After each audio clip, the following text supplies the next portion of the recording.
The letter on Professor Harrison's office wall looked like a museum piece. Handwritten correspondence from General Dwight Eisenhower, thanking someone named Billy for his contributions to Operation Overlord. Students who noticed it assumed it was a historical artifact Harrison had acquired for research, until a military historian visiting the university recognized the handwriting and realized they were looking at personal correspondence between Eisenhower and one of his most trusted strategic planners. And that planner was standing right in front of them, teaching freshman history. Welcome to Veteran Stories. Before we continue this extraordinary story of hidden legacy, strategic genius, and the moment when a quiet professor's true role in history was revealed, tell me in the comments which city you're watching from today. And if you believe that those who shaped history often teach it in silence, hit that subscribe button and help us honor the architects of our freedom. Georgetown University's Intercultural Center housed the Department of History on its third floor, and Room 301 had been Professor William Harrison's domain for 38 years. At 84, Harrison moved with the careful precision of someone whose age showed in his gait but not in his mind, which remained as sharp as it had been when he'd first begun teaching in 1985. Harrison's office reflected decades of academic dedication. Shelves lined with military histories, strategic analyses, and countless volumes on World War II operations. His desk was organized with military precision, papers sorted and filed according to a system that seemed to follow some internal logic known only to him. Students found Professor Harrison both approachable and intimidating. He never raised his voice, never showed impatience with questions, but his knowledge of military history was so comprehensive that even graduate students felt humbled in his presence. His lectures on World War II strategy were legendary throughout the university, standing room only, with students from other departments auditing just to witness his analysis of complex military operations. What set Harrison apart from other historians wasn't just his knowledge, it was his perspective. He didn't teach military history as a series of events that had happened to other people. He taught it as if he understood, at a fundamental level, the weight of the decisions that had shaped the modern world. Most students assumed this depth came from decades of scholarly research. They were wrong. Among the artifacts in Harrison's office, one item drew particular attention from observant students. Framed on the wall behind his desk, positioned where only those seated across from him could see it clearly, hung a handwritten letter dated June 7, 1944. The letter was brief, written in careful script on what appeared to be official military stationery. Billy, your analysis of the tidal conditions and logistics coordination proved invaluable to yesterday's success. The precision of your planning recommendations contributed significantly to the operation's effectiveness. Well done. Ike, students who noticed the letter assumed it was a historical document Harrison had acquired for his research. The signature looked authentic, but many professors collected reproductions of historical documents for their offices. The informal tone suggested friendship between Eisenhower and whoever Billy was, but that seemed to support the idea that it was a scholarly acquisition rather than personal correspondence. What students didn't realize was that they were looking at one of the few pieces of personal recognition that existed for some of the most critical strategic planning of World War II. And the Billy referenced in the letter was sitting 3 feet away from them, grading their papers on D-Day operations. Dr. Margaret Fitzgerald had spent 20 years studying World War II strategic planning at the National War College. When Georgetown invited her to deliver a guest lecture on Eisenhower's leadership during Operation Overlord, she accepted eagerly. Harrison's reputation as a military historian was well known in academic circles. Fitzgerald arrived at Harrison's office an hour before her scheduled lecture to discuss the coordination of their presentations. She was explaining her research focus when she noticed the framed letter behind Harrison's desk. Fitzgerald stopped mid-sentence, her attention captured by the handwriting and formal military letterhead.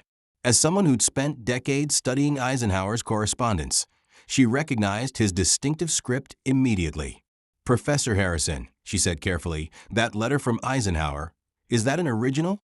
Harrison looked over his shoulder at the letter, as if noticing it for the first time in years. "Yes, it's original." Where did you acquire it? I've never seen this particular piece of correspondence in any archives. Harrison was quiet for a moment, studying Fitzgerald's face. It wasn't acquired. It was received. Fitzgerald felt her breath catch. She looked more closely at the letter, then at Harrison, then back at the letter. The implications of Harrison's statement were beginning to register. "Professor," she said slowly, "who is Billy?" Harrison met her eyes directly. "Billy is what General Eisenhower called me when I was 19 years old and working on his planning staff." Fitzgerald stared at Harrison, processing what he'd just revealed. If Harrison had been on Eisenhower's planning staff during Operation Overlord, that meant he'd been involved in planning the D-Day invasion. At 19 years old. "Sir," Fitzgerald said, her voice filled with sudden respect, "what was your rank?" "Colonel." Youngest in Army history at the time. Fitzgerald felt the room shift around her. She was sitting across from someone who'd been directly involved in planning the most significant military operation of the 20th century. Someone who'd worked alongside Eisenhower, Montgomery, Bradley, and the other architects of Allied victory in Europe. "Professor," she said, "why isn't this common knowledge? Your role in D-Day planning should be documented in every military history." Harrison looked out his office window at the Georgetown campus, where students were walking to their next classes, most of them unaware that one of the planners of their freedom was teaching in room 301. "Because the planning wasn't about recognition," Harrison said. "It was about results. And because some of us preferred to teach history rather than become part of it. But you are part of it. You were instrumental in the most important operation of the war." Harrison nodded slowly, "which is why I understand it well enough to teach it properly." Over the next hour, as Fitzgerald's guest lecture was postponed so she could learn Harrison's story, the details emerged. William Harrison had been identified as a strategic prodigy while attending West Point. His senior thesis on amphibious assault logistics had caught the attention of War Department planners who were beginning to consider the possibility of a cross-channel invasion. In 1943, at age 18, Harrison had been assigned to the newly formed Cossack, Chief of Staff to the Supreme Allied Commander, planning team in London. His youth was considered an asset. His mind wasn't constrained by conventional thinking about what was possible or impossible in military operations. Harrison's specific responsibility had been logistics coordination and title analysis for potential invasion sites. His mathematical approach to calculating supply requirements, troop movement schedules, and environmental factors had influenced the timing and location decisions that ultimately shaped Operation Overlord. The title calculations were critical, Harrison explained to Fitzgerald. "We had narrow windows when tides, moonlight, and weather would align to support the invasion. My job was to analyze those windows and recommend optimal timing. And your recommendations influenced the June 6 date. Among other factors, yes. But it was a team effort. Eisenhower made the final decisions." Graduate student Michael Rodriguez had been attending Harrison's World War II seminar for 6 months, working on his dissertation about strategic planning processes. Rodriguez was particularly interested in the decision-making methodologies used by Allied commanders during major operations. After Fitzgerald's visit, Rodriguez noticed that Harrison's teaching style seemed to change subtly. His explanations of strategic thinking became more personal, his analysis of command decisions more nuanced. It was as if Harrison was drawing from experience rather than academic study. During a seminar discussion about D-Day logistics, Rodriguez asked a specific question about supply chain calculations that had puzzled military historians for decades. "Professor," Rodriguez said, "the Allied planners somehow accurately predicted ammunition consumption rates across multiple beach sectors. How did they develop those calculations without historical precedent for an operation of that scale?" Harrison was quiet for a moment, then walked to the whiteboard and began writing mathematical formulas that Rodriguez had never seen in any textbook. "You start with individual consumption rates per soldier per day," Harrison explained, writing calculations with the fluidity of someone who'd performed them many times. "Then you factor in combat intensity variables, supply line vulnerability, and establish buffer requirements for contingencies. As Harrison worked through the calculations, Rodriguez realized he was watching someone demonstrate rather than teach. The mathematical approach was too sophisticated, too precise to be theoretical knowledge. "Sir," Rodriguez said carefully, "where did you learn these calculation methods?" Harrison finished writing the equations and turned back to the class. Trial and error mostly, and because the consequences of being wrong were unacceptable. That evening, Rodriguez went to the university library's special collections and began researching classified World War II documents that had been declassified over the past decades. He was looking for any mention of strategic planning methodologies that matched what Harrison had demonstrated. In a 1944 planning document from the Cossack files, Rodriguez found a logistics analysis signed by Colonel W. Harrison, Strategic Planning Staff. The mathematical approach, the analytical framework, and even the handwriting matched what he'd observed in Harrison's classroom. Rodriguez cross-referenced the signature with university personnel records and found a match. William Harrison, Georgetown University, Department of History. Born 1925. Military service, 1943 to 1946. The timeline aligned perfectly. Harrison had served during World War II at precisely the right time to have been involved in D-Day planning, and his rank of colonel at such a young age suggested extraordinary capabilities that would have brought him to the attention of senior commanders. Rodriguez made photocopies of the documents and prepared to approach Harrison with his discovery. The next day, Rodriguez stayed after Harrison's seminar to discuss his findings.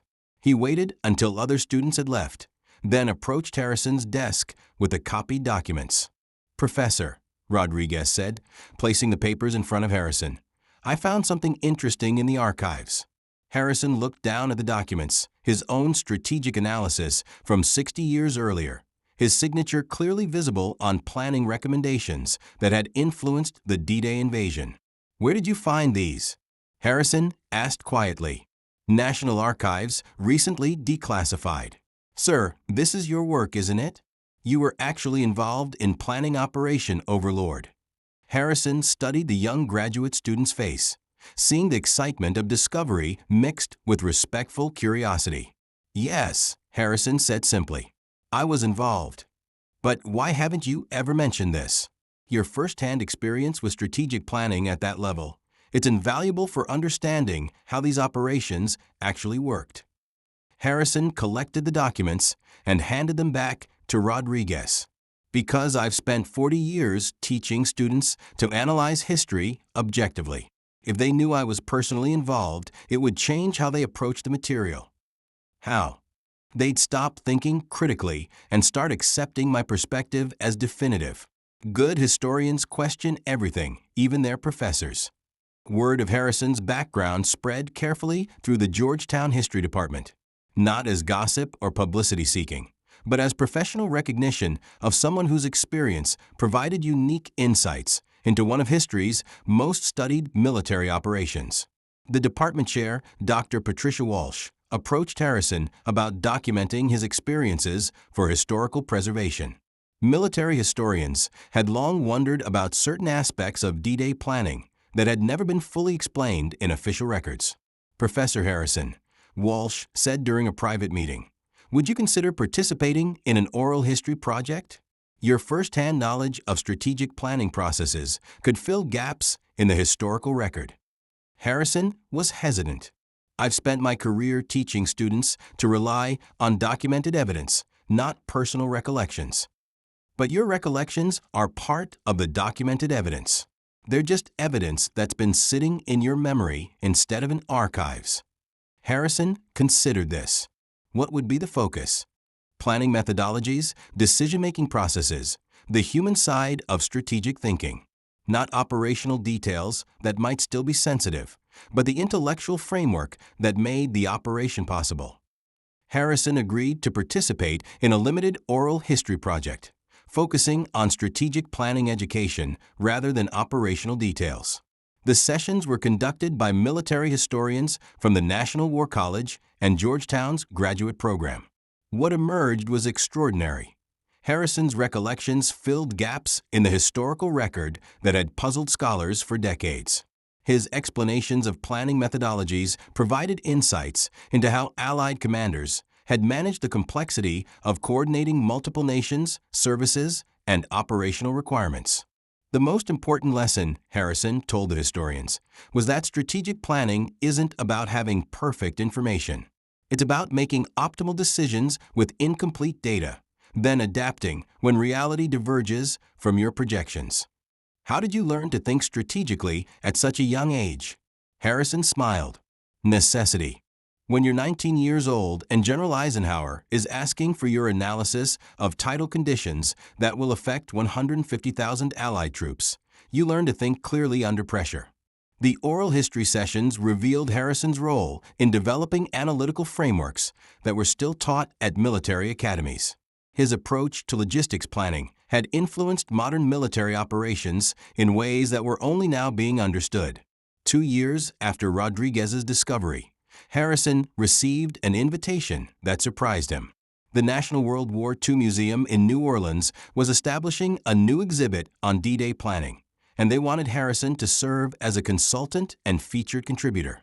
The museum had learned about Harrison's background through the Oral History Project and recognized that he represented a living link to one of history's most significant military operations. Professor Harrison, said Museum Director Dr. James Peterson, you're one of the last surviving members of the strategic planning team that made D-Day possible. Your participation in this exhibit would provide visitors with insights they couldn't get anywhere else. Harrison was reluctant to become the focus of historical attention, but he understood the educational value of sharing knowledge with the public. I'll participate, he said, but only if the exhibit focuses on the planning process, not on individual contributions. D-Day succeeded because of teamwork, not individual genius. The museum exhibit, titled The Architects of Overlord, Strategic Planning for D-Day, opened on June 6, 2019, the 75th anniversary of the invasion.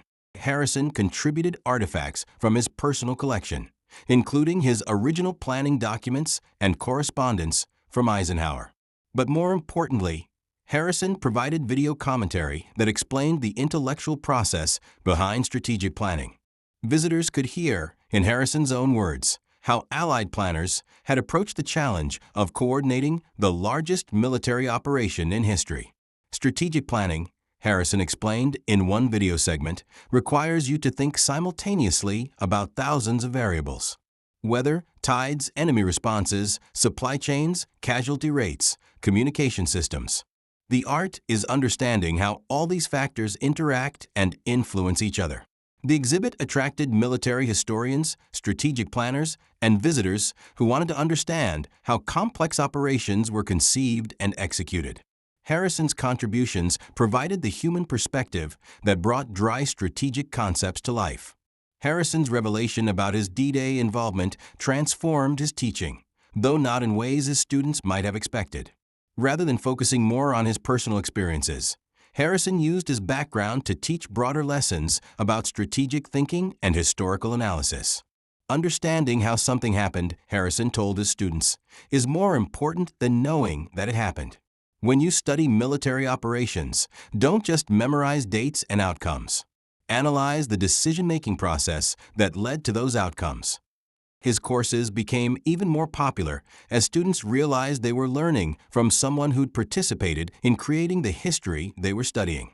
But Harrison insisted on maintaining academic rigor and critical thinking.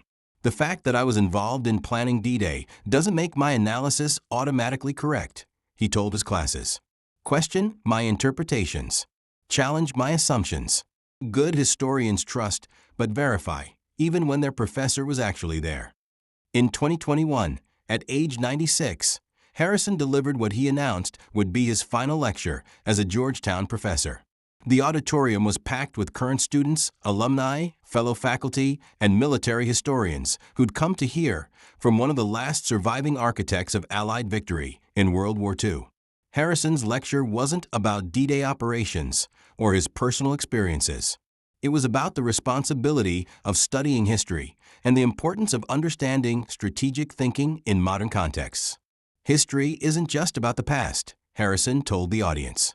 It's about understanding how complex decisions get made under pressure, how leaders manage uncertainty, and how ordinary people rise to extraordinary challenges when circumstances demand it. The lessons we learned planning D-Day about coordination, communication, contingency planning, and leadership under pressure. Those lessons are relevant every time someone faces a complex challenge with high stakes and incomplete information. After the lecture, a student asked Harrison what he hoped his legacy would be. Harrison looked out at the audience, young people who would face their own complex challenges in an uncertain world. I hope my students learn to think strategically about whatever challenges they encounter, not because they might plan military operations, but because strategic thinking, clear analysis, systematic planning, adaptive execution applies to any situation where competent decisions matter. Harrison retired from active teaching, but remained connected to Georgetown as professor emeritus. His approach to strategic education influenced curriculum development at military academies and civilian universities studying leadership and decision-making. The Harrison Center for Strategic Studies was established at Georgetown, focusing on the intersection of historical analysis and contemporary strategic thinking. The center's mission reflected Harrison's belief that understanding how successful leaders had made complex decisions in the past could inform better decision-making in the present. Young military officers, business leaders, and policymakers attended Harrison Center seminars to learn analytical frameworks that had been tested under the ultimate pressure of wartime strategic planning. Professor William Harrison passed away peacefully in 2022 at age 97. Having lived to see the 78th anniversary of the operation he'd helped plan as a teenager. His funeral was attended by military historians, former students, and active duty officers who understood that they were saying goodbye to one of the last links to the strategic planning that had shaped the modern world. The letter from Eisenhower thanking Billy for his contributions to Operation Overlord was donated to the National Archives, where it joined other documents that told the story of how extraordinary young minds had helped plan one of history's most complex military operations. But Harrison's true legacy wasn't in documents or exhibits. It was in the hundreds of students he'd taught to think strategically, to question assumptions, and to understand that the most important decisions in history were made by people who approached complex challenges with careful analysis and systematic planning. Harrison had taught freshman history for nearly 4 decades, never seeking recognition for his role in planning D-Day. His students learned about the invasion from someone who'd helped design it, though most never knew they were receiving instruction from one of its architects. His story reminds us that those who shape history often prefer to teach it quietly, and that the most valuable lessons sometimes come from teachers whose true experience far exceeds what appears in their official biographies. William Harrison never intended to become known as one of D-Day's planners. He'd found satisfaction in teaching students to understand strategic thinking and historical analysis, believing that education was a form of service that could influence future leaders facing their own complex challenges. When that letter from Eisenhower was finally recognized for what it was, personal correspondence between the Supreme Allied Commander and one of his most trusted young strategic planners, it revealed something extraordinary. That the architect of one of history's most successful military operations had spent 40 years ensuring that future generations understood how strategic thinking could be applied to any challenge requiring careful analysis and systematic planning. Harrison's story reminds us that true expertise often serves in silence, that the most important lessons are sometimes taught by those who lived the experiences they're explaining, and that strategic thinking, whether applied to military operations or civilian challenges, remains one of humanity's most valuable intellectual tools. So now I ask you, have you ever learned from someone whose quiet expertise concealed experiences that shaped the world you live in? Someone who taught not from textbooks, but from the weight of having made decisions when the stakes couldn't have been higher? Share their story in the comments. Tell us where you're watching from. Because at Veteran Stories, we believe that the greatest teachers are often those who shaped history and then chose to educate the next generation about how complex challenges can be met with careful thinking and systematic planning. Subscribe if stories like this matter to you. Because every classroom may have a teacher whose true experience far exceeds their official biography, and every student deserves to learn from those who've proven their expertise when it mattered most.